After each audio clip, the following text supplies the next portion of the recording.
విధంగా చెప్పాలంటే ఎలక్షన్ల ముంగట కాళేశ్వరం అనేది కాంగ్రెస్ పాలిట ఒక గొప్ప వరమైందని చెప్పుకోవచ్చు.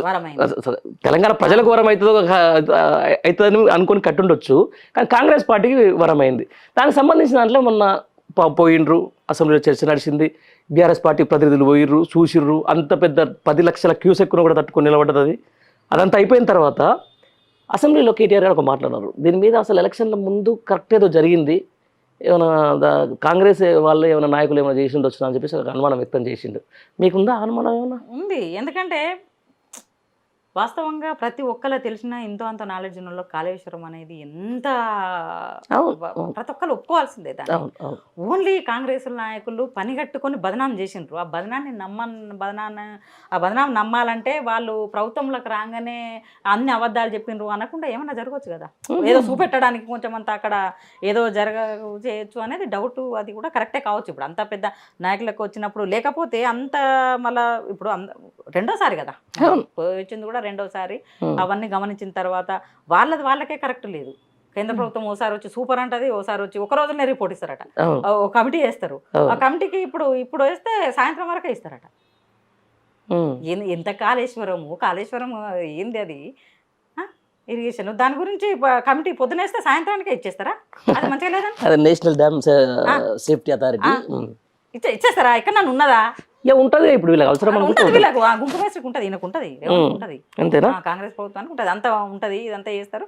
దానికి ఇప్పుడు వాళ్ళు ఏం లేదు, ఎండ్ల రావాలి, ఎండ్ల కమిషన్లు తీరాలి, ఎండ్ల పైసలు వస్తాయి, ఏ డిపార్ట్మెంట్లు వస్తాయి, ఎట్లా పైసలు సంపాదించాలి, ఎట్లా చేయాలి, మొత్తం ప్రతిపక్షం లేకుంటే ఎట్లా చేయాలి, ఎమ్మెల్యేలను గుంజాలి, ఇదే కానీ అత్యాచారాలు అవుతున్నాయి, ఇదైతేనే ఈ తెల్లారులు వేస్తే ఇక్కడ మమ్మల్ని బైండ్ ఓవర్ చేసుడుగా ఏమో చేస్తారు ప్రోగ్రాంలు అని ఇండ్ల పొంటి తిరిగి అరెస్టులు కాకుంటే ఇక పిల్లలు ఏం చేస్తుండ్రు, హాస్టల్లో ఏం చేస్తుండ్రు, ఏం జరుగుతున్నాయి, బయట ఇట్లా సెక్యూరిటీ ఏమున్నది, మరి డిపార్ట్మెంట్ ఎట్లా పనిచేస్తుందని ఏమైనా సమీక్షలు చేయొచ్చు కదా. ఉన్నదా? ఎన్నడాన్ని ఉన్నదా? ఉన్నాక ఎన్నడా? నేను ఏమంటున్నా, ఇప్పటి వరకు ప్రెస్ మీట్ పెట్టలే.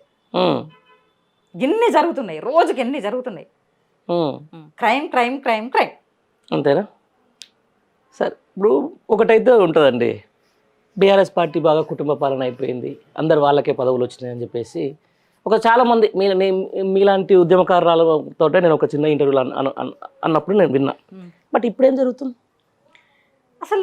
నిజంగా మెంటలా రేవంత్ మళ్ళీ ఇంకా ఏం మాట్లాడుతున్నాడు? దేనికి కుటుంబ పార్టీ, వాళ్ళ కుటుంబ పార్టీ అండి. ఎవరు ఇందిరాగాంధీ వాళ్ళు, సోనియా గాంధీ వాళ్ళు, రాజీవ్ గాంధీ వాళ్ళు, మరి రాహుల్ గాంధీ వాళ్ళు, ప్రియాంక గాంధీ వాళ్ళు, ఇప్పుడు ఇక్కడ ఉన్న వాళ్ళు, జానారెడ్డి వాళ్ళు ఎవరు, ఇక మన వివేక్ వాళ్ళు ఎవరు, ఇంత వీళ్ళంతా సిగ్గు బుద్ధి ఏమన్నా ఉండే మాట్లాడుతున్నారా? ఏమన్నా రోజు వాళ్ళ చుట్టూ వాళ్ళ నువ్వు అన్ననే పని చేసుకుంటే ఎవరిని అంటున్నావు? మీ పార్టీలో అంటున్నావు, మీ వాళ్ళనే అంటున్నావు కదా. ఎవరిని? రాజీవ్ గాంధీనా, సోనియా గాంధీనా, రాహుల్ గాంధీ, ఎవరిని అంటున్నావు? కుటుంబ పార్టీ అంటే కుటుంబ పార్టీ ఎంత కుటుంబ పార్టీ? మీ కుటుంబ పార్టీలనే పని చేసుకుంటా నువ్వు, నీ గురువు ఉన్నాడు చంద్రబాబు నాయుడు, ఇప్పుడు కొడుకు లేడా, మరి బామ్మారిది లేడా, మరి బామ్మారిదికి మళ్ళా ఇంకో అల్లుడు లేడా, మరి వీళ్ళంతా ఇక్కడ లేరు. కుటుంబ పార్టీ లేనిది ఎక్కడా? దానిలో ఏం లేదు. ఉంటే నోరు తెరిస్తే కుటుంబ పార్టీ. నీకంటే నువ్వు చేసే కాంగ్రెస్ పార్టీ కంటే కుటుంబ పార్టీ ఇంకోటి లేనే లేదు, దేశంలో లేనే లేదు. రైట్. ఒకటి ఇది ఖచ్చితంగా మీరు సమాధానం చెప్పి తీరాలి. గత 10 ఏళ్ళు ఉన్నప్పుడు అధికార పార్టీలో బీఆర్ఎస్ పార్టీ ఉన్నప్పుడు కొంతమంది ఉద్యమకారులను సరిగా పట్టించుకోలేదు, కొంతమంది ఉద్యమకారులకు సరైన దక్కాల్సిన గౌరవం దక్కలేదు అనేది ఉద్యమకారులు అంటున్నారు అనమాట. మీరేమంటారు దాన్ని? కొంతవరకు జరగవచ్చు అండి.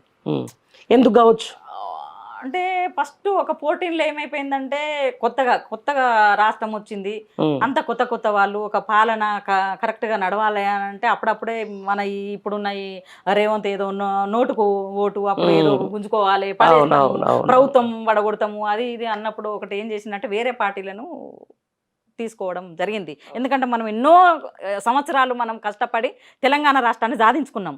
ఈ సాధించుకున్నాక మనం ఇప్పుడు ఎక్కడ ఏమున్నదో ప్రతి ఊర్లో, ప్రతి పల్లెటూరులో, ప్రతి డిస్టిక్లో ఏం అవసరమో కేసీఆర్ గారికి తెలుసు. కాబట్టి ఇప్పుడు ఈ తెలంగాణను మనము ఒక అభివృద్ధి పదంలో తీసుకుపోవాలంటే అనుభవజ్ఞులు కావాలి, దీన్ని కూలిపోనియొద్దు అనే ఉద్దేశంగా వేరే పార్టీల ఎమ్మెల్యేలను తీసుకోవడం జరిగింది. ఆ ఎమ్మెల్యేలతో వచ్చినప్పుడు ఏమైందంటే ఎమ్మెల్యేల అనుచరులు, సెకండ్ క్యాడర్ కూడా వచ్చిండ్రు. వచ్చినప్పుడు వాళ్ళకు కొన్ని మాటలు ఇచ్చుకొని తీసుకొచ్చుకుంటారు. ఆ తీసుకొచ్చుకున్నాక ఇప్పటికి ఉన్నోళ్ళు నా బిడ్డలే కదా, నా కుటుంబమే కదా, ఈసారి కాకుండా నెక్స్ట్ టైం నేను టర్మ్ వీళ్ళు మెల్లగా చేసుకుంటా, ఫస్ట్ ఈ పాలన ఒక గాడిన పెడదాం చేసుకున్నాం అనే ఉద్దేశంగా పెద్ద ఆయన చేయొచ్చు. ఉమ్, అది కరెక్ట్ కూడా 100% దానికి నేను చేస్తా. ఓకే.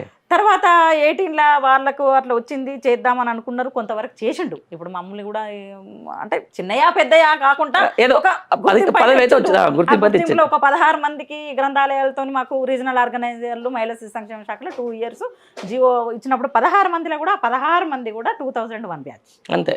ఏ ఒక్కరు అలా లేకుండా ఎవరు ఏంది అనకుండా 2 డిస్ట్రిక్ట్లో ఒకరు నియమించారు. అట్లా కొందరికి జరిగినాయి. ఇప్పుడు అట్లా అనుకుంటే ఇయ్యలేదనే పోయిండ్రు అనుకుంటే మరి బొంతు రామ్మోహన్, బాబా పసీద్దు, మోతి శోభన్ రెడ్డి వీళ్ళందరికీ ఛాయిస్లు వచ్చినాయి కదా. మరి వాళ్ళు ఎందుకు పోయినరు అట్లా అంటే, కాకపోతే వచ్చినాయి 100% జరగకపోవచ్చు, ఇంకా చేస్తాం మెల్లగా చేస్తా కొందరు వేసుకుంటా పోతా అని ఈ కొత్త పాత కలయికలో కొంచెం ఉద్యమకారులకు అన్యాయం జరిగిన వాస్తవమే. కాకపోతే కొత్త పాత అనే వరకు వేరే పార్టీల నుంచి వచ్చే వరకు కొంచెం అది జరిగిపోయింది. అది మనం ఏం చేయలేము, అది వ్యవస్థ. అంతే, వ్యవస్థ. దాన్ని వల్ల తప్పు పట్టలేము. కొన్ని జరుగుతా అంటే అందరికి న్యాయం జరగదు. ఇప్పుడు ఏ రాజ్యంలో కానీ మొదటి నుంచి పురాణమైన చరిత్రలు చెప్పుకొచ్చుకున్న రాజులు రాజ్యాలు కానీ ప్రతి ఒక్కరికైతే న్యాయం జరిగినాయి ఎక్కడ లేవు. కాకపోతే ఎక్కువ పర్సెంటేజ్ జరిగింది, కష్టపడ్డోళ్ళను చిన్నదో పెద్దదో గుర్తించిండ్రు, చేసిండ్రు. కొంతవరకు ఎక్కడైనా జరిగితే జరగవచ్చు.